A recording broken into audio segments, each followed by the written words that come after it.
Hello everybody, welcome to Logical World. We are starting with Boolean algebra. So basically this is the first chapter of class 11th and 12th computer. अब हम बात करते हैं Boolean algebra की history के बारे में, जो इतनी इम्पोर्टेंट नहीं है, एग्जाम्स पर्सपेक्टिव से इम्पोर्टेंट नहीं है, एग्जाम्स में आपसे नहीं पूछी जाएगी. फिर भी अगर if you are curious to know तो आप जान सकते हैं. इसमें जो इम्पोर्टेंट जो आपको 3 नाम सुनने में आएंगे, Aristotle, George Boole and Claude Shannon. ये 3 इम्पोर्टेंट पर्सन्स थे जिनकी वजह से बूलियन अलजेब्रा आज हम पढ़ रहे हैं. और बूलियन अलजेब्रा में ऐसे कुछ इम्पोर्टेंट छोटे छोटे टर्म्स हैं जो हमें बार बार यूज़ करने पड़ेंगे. तो हम पहले उन्हें एक बार क्लियर करेंगे, उनका कंसेप्ट हमारे माइंड में क्लियर हो जाएगा तो हमें आगे प्रॉब्लम नहीं आएगी. तो इस वीडियो में हम उन्हीं के बारे में डिस्कस करेंगे, उनकी डेफिनेशंस, उनके एग्जांपल्स लेंगे. तो जो फर्स्ट टर्म है जो हम डिस्कस करने जा रहे हैं वो है प्रेपोजिशनल लॉजिक. प्रेपोजिशनल लॉजिक की definition simple and straight. It represents logic through prepositions and logical connectives. अब इसमें एक वर्ड लॉजिक आ रहा है. लॉजिक की डेफिनेशंस जो आपको गूगल या बुक्स में दिखेगी वो या तो आपको दिखेगी कि logic it is a study of correct reasoning, या तो जो मैंने लिख रखी है कि it is a formal method of for reasoning. It provides us a way to support our claims to truth, and we may say that logic is all about arguments. अब यहाँ पे arguments कोई dispute या quarrel नहीं. It is an example of reasoning where a statement offers support, justification, evidence, etc.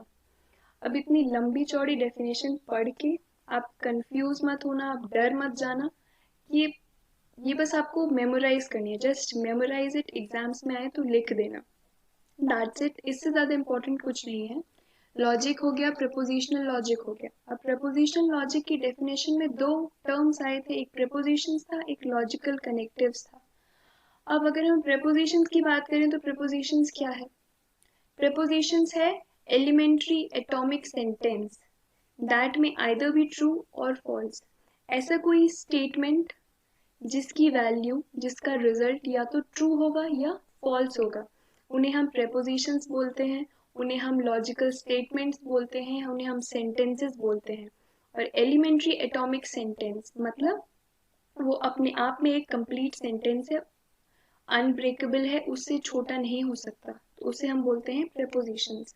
अब छोटा prepositions को, अगर हमें छोटे छोटे प्रेपोजिशंस को एक मिला के एक बड़ा प्रेपोजिशन, एक बड़ा सेंटेंस बनाना है तो उन्हें जोड़ने का काम करते हैं connectives. They are used to join sentences. अब हम प्रेपोजिशंस की क्लासिफिकेशंस और लॉजिकल कनेक्टिव्स के जो हमारे पास जितने भी कनेक्टिव्स हैं उनके बारे में हम डीप में, थोड़ा इतना नहीं लेकिन थोड़ा डीप में जाएंगे जितना हमारे सिलेबस में है. लेकिन उससे पहले कुछ और टर्म्स हैं जो हम पहले डिस्कस कर लेंगे, जैसे कि बाइनरी डिसीजंस. अब बाइनरी डिसीजंस में बाइनरी वर्ड हमने बहुत बार सुना है. Binary, bi means two. अब ऐसा कोई डिसीजन जिसका रिजल्ट आइदर ट्रू और फॉल्स. अब यहाँ पे ट्रू को हम और भी रिप्रेजेंट कर सकते हैं येस, वन और हाई. फॉल्स के लिए नो, लो और जीरो. ये हमारे yes, true, one, no, fall, zero, इन सब का मतलब एक है ना. तो बाइनरी डिसीजंस. अब ये देखिए कि प्रेपोजिशन और बाइनरी डिसीजंस की डेफिनेशन सेम है. अभी हमने जो प्रेपोजिशंस में पढ़ा वो भी यही था कि the value can either be yes और नो, और this the decision which results into either yes और फॉल्स. तो ये हमारे बाइनरी डिसीजंस हैं जो कि सिर्फ 2 वैल्यूज ले सकते हैं. फिर अगर हम इसके एग्जाम्पल्स की बात करें तो एक एग्जाम्पल हमने लिया कि जो हमारे नॉर्मल लाइफ में जो हम क्वेश्चंस पुट अप करते हैं या जो स्टेटमेंट्स हम देते हैं उनमें से अगर किसी का आंसर येस या नो हो सकता है तो वो हमारे बाइनरी डिसीजंस के अंडर आता है. जैसे should I carry my bag और नॉट. इसके आंसर या तो हो सकते हैं yes you should, no you should not. तो this is a binary decision, this is a statement. अब नेक्स्ट है 22 + 4 इज इक्वल टू 26. ये भी ट्रू है. अब जो थर्ड एग्जाम्पल है हमारा व्हाट आर यू डूइंग. इसका आंसर ये तो नहीं हो सकता yes I am doing, no I am doing. इसका आंसर कुछ अलग ही होगा, I am sleeping, I am eating, I am reading, कुछ भी हो सकता है, लेकिन येस या नो नहीं हो सकता। So this is not a statement, this is not binary decision.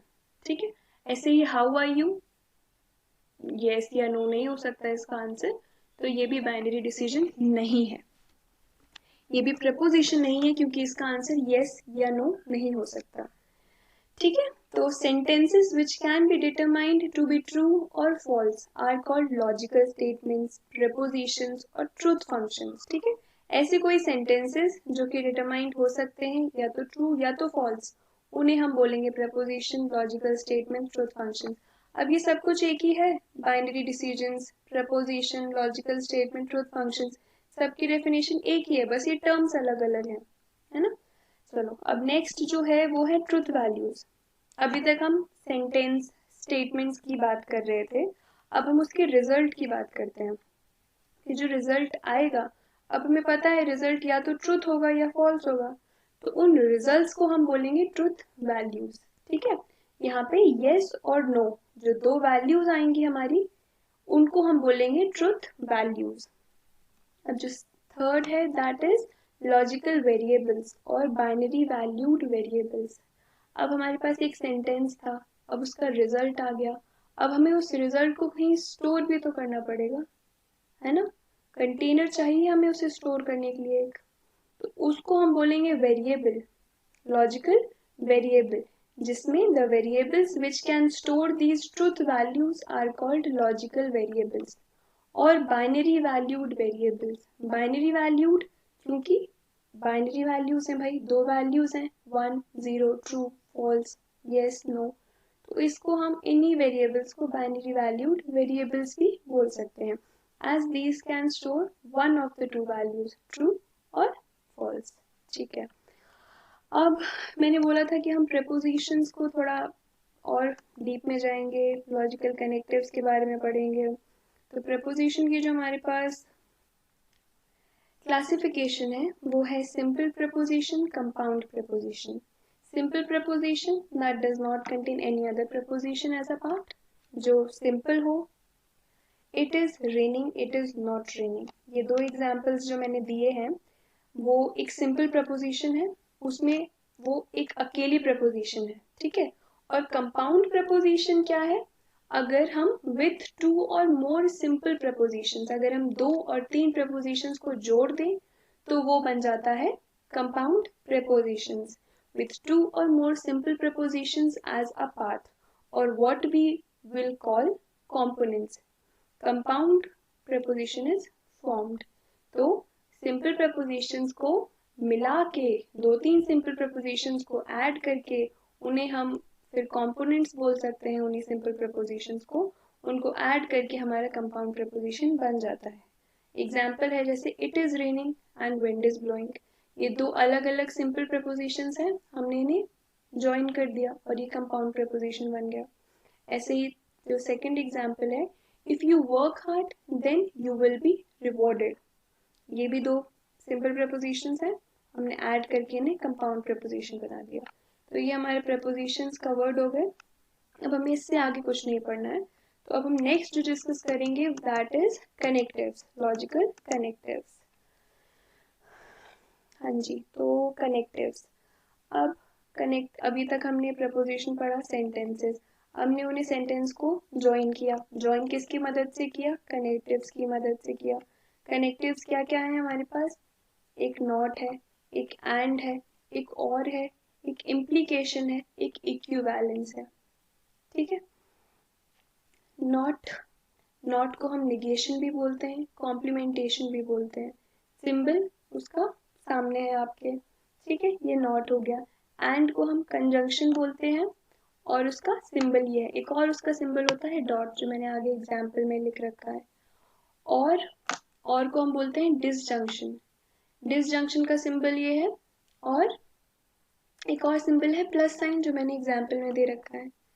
अब आता है इम्प्लीकेशन, इम्प्लीकेशन को हम कंडीशनल भी बोलते हैं, इसमें मेंशन नहीं है, लेकिन इम्प्लीकेशन को हम कंडीशनल भी बोलते हैं और इफ देन भी बोलते हैं। ठीक है, ये आप अगर आप कहीं नोट कर रहे हो या तो याद कर लो, इम्प्लीकेशन को हम कंडीशनल और इफ देन भी बोलते हैं। इक्विवेलेंस को हम क्या क्या बोलते हैं, बाय कंडीशनल और इफ एंड ओनली इफ। ठीक है, ये इम्प्लीकेशन का नाम हुआ दूसरा और ये इक्विवेलेंस का दूसरा नाम हुआ। अगर एग्जाम्स में किसी और नाम से आए तो आप कंफ्यूज मत होना, क्योंकि ये सब सेम है। इनके एक एक दो दो नाम हैं जो कि मैंने आपको बता दिए हैं। ठीक है, अब एंड और इम्प्लीकेशन और इक्विवेलेंस, ये चार तो यूज होते हैं सेंटेंस को ऐड करने के लिए। ठीक है, पर जो नॉट है, नॉट किन्हीं दो सेंटेंस पे वर्क नहीं करता है, वो सिर्फ एक सेंटेंस पे वर्क करता है। ध्यान से सुनना, नॉट सिर्फ एक सेंटेंस पे काम करता है। जैसे कि अगर हमारे पास एक सेंटेंस है, सपोज पी। ठीक है, P is equals to, P को हम एक सेंटेंस मान रहे हैं कि इट इज रेनिंग। तो अगर हम P पे निगेशन लगाएंगे, अगर हम P का नॉट निकाल देंगे, अगर हम उसका कनेक्टिव नॉट उस पे लगाएंगे, तो वो सेंटेंस चेंज होके हो जाएगा इट इज नॉट रेनिंग। तो इसमें हमें दो सेंटेंस की जरूरत नहीं पड़ी, तो वो नॉट क्या हुआ, नॉट यूनरी हुआ, सिर्फ एक टर्म पे काम किया उसने, एक सेंटेंस पे काम किया उसने, उसे दो सेंटेंस की जरूरत नहीं पड़ी। P is equal to it is raining और P negation is equals to it is not raining. ठीक है, एंड के लिए हमें दो सेंटेंस चाहिए। सपोज P और Q दो सेंटेंस हैं, so both P and Q are true, और P plus Q, या तो P is true और Q is true और both। Implication में if P is true then Q is true। Equivalence में P and Q are either both true or false। Equivalence तो नाम में ही equal आ रहा है, या तो P और Q दोनों true हो या false हो, लेकिन equal हो।